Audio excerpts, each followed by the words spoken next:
dedim, yalvardım, yakardım ona. Diz çöktüm önünde, ay sənə qurban. Məni tənha qoyub hara gedirsəm, nə olar yanımda qal, sənə qurban. Dözməz həsrətinə, bil möhnətinə, mən özüm gəlmişəm tək minnətinə. Dözərəm ölüncən hər zəhmətinə, nə olar yanımda qal, sənə qurban. İstəsən bu iki gözümü verim, sənə ən şirin ömrümü verim.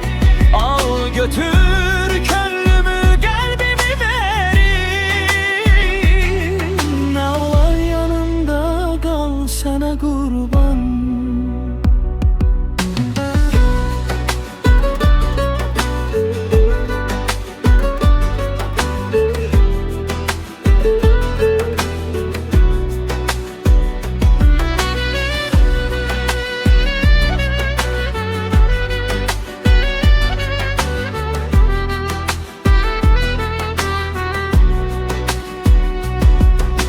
Sensiz həyat mənə məzar olacaq.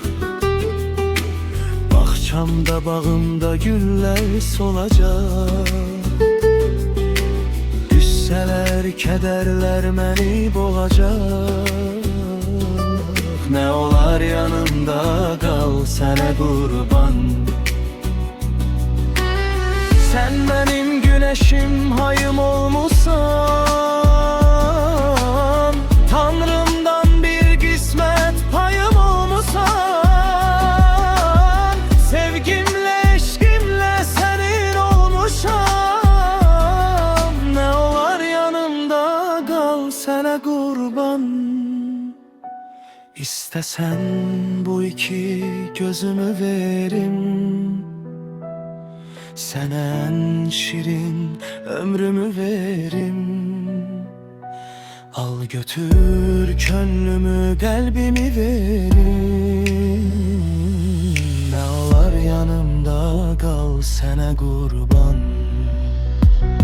İstəsən bu iki gözümü verim, sənə ən şirin ömrümü verim.